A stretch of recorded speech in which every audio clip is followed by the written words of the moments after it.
तर इथे जमलेल्या माझ्या तमाम मातांनो, भगिनींनो आणि समाज बांधवांनो, आपल्या सर्वांना मानाचा, ज्ञानाचा, स्वाभिमानाचा आणि संघर्षाचा कडक जय भीम। सारे विश्व में बजा तेरे भीम के नाम का डंका, सारे विश्व में बजा तेरे भीम के नाम का डंका। लंदन की इस गोल मेज पर भारत को अपना जातिवाद पड़ा रहेगा। लंदन की इस गोल मेज पर भारत को अपना जातिवाद पड़ा रहेगा। डॉक्टर भीमराव रामजी अंबेडकर वो एक संघर्ष का तूफान था। डॉक्टर भीमराव रामजी अंबेडकर वो एक संघर्ष का तूफान था। अरे गांधी जी ने समझ पाए, अरे गांधी जी ने समझ पाए वो विविधता का आसमान था। अरे गांधी जी ने समझ पाए वो विविधता का आसमान था। हमारी नाजात सांसों पर उनका हमेशा एहसान रहेगा।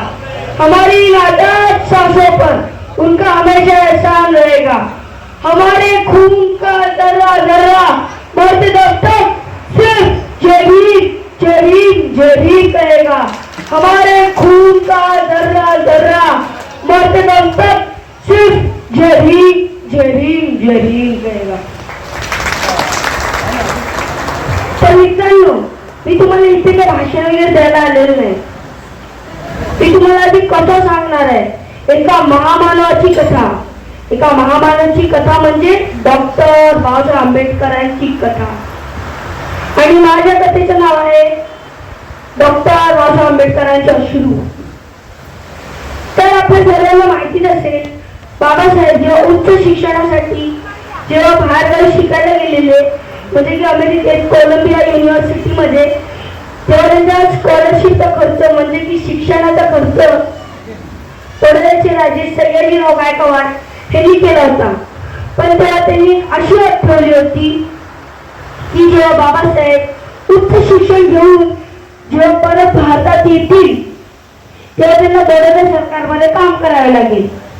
अशाच ठरल्याप्रमाणे बाबासाहेब 1907 साली बाबासाहेब जेव्हा परत भारतात येतात तेव्हा ते ठरल्याप्रमाणे ते बडोदा सरकारमध्ये कामाला जातात। पण ते पोहोचण्याच्या अगोदर ही गोष्ट इथे पोहोचलेली असते की ते अस्पृश्य, म्हणून त्याच्यामुळे त्यांना खायला अन्न भेटत असतं ना राहायला जागा। म्हणून त्यांनी एका पारसी धर्मशाळेत पारसी खोटे नाव लिहून त्यांना जास्त भाडं देऊन सुद्धा त्यांना एक अडगोऱ्याची खोली पत्करावी लागली।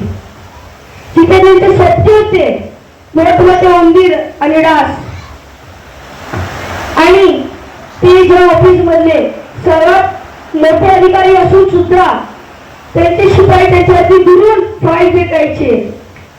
त्यांचं स्वतःचे इतकं मोठं ऑफिस असून सुद्धा त्यांना पाणी पिण्याचा अधिकार नव्हता, कारण जातीवाद, अस्पृश्यता हे असे दिवस जात होते। एका व्यक्ती बाबासाहेब झोपलेले होते आणि त्यांच्यावरती 50 ते 60 पारसी लोकांनी हातात काटे घेऊन हल्ला केला। आणि बाबासाहेब त्या हल्ल्यातून कसे बसले वाचतात। आणि त्या प्रांतात मध्यरात्री बाबासाहेब रस्त्यावर आले, आणि त्या प्रांतात मध्यरात्री बाबासाहेब रस्त्यावर आले, आणि ते संपूर्ण रात्र एका वडाच्या झाडाखाली रडत होती। आणि ते संपूर्ण रात्र एका वडाच्या झाडाखाली रडत होते। आणि मुंबईला येणारा सर्वात पहिल्या रेल्वेने परत मुंबईला येतात। अशा महान बाबासाहेबांचं आयुष्य म्हणजे संघर्षाचा महासागर आहे। अशा महान बाबासाहेबांना माझे कोटी कोटी प्रणाम। त्यांनी तुम्हाला मला आणि आपल्या सर्वांना जगण्याचा अधिकार दिला। ह्या भारत देशाला लोकशाही प्रधान संविधान दिलं। अशा महान बाबासाहेबांना आणि त्यांच्या संविधानाला माझी ही मानवंदना। कोशिशें हजार की उन्होंने भारत के संविधान को बदलने की, कोशिशें हजार की उन्होंने भारत के संविधान को बदलने की।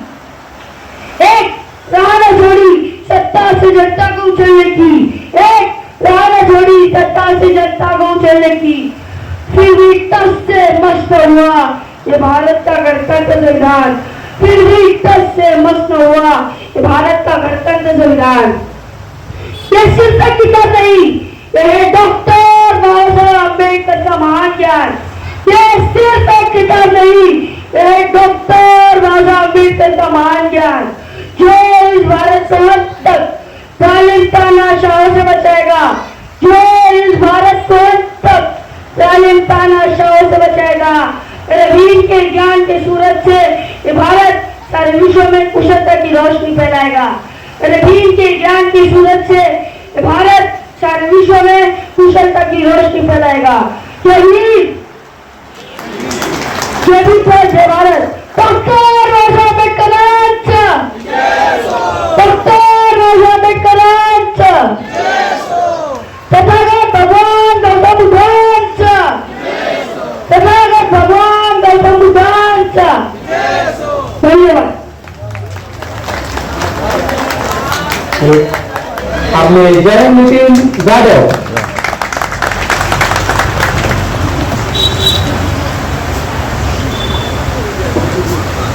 धन्यवाद।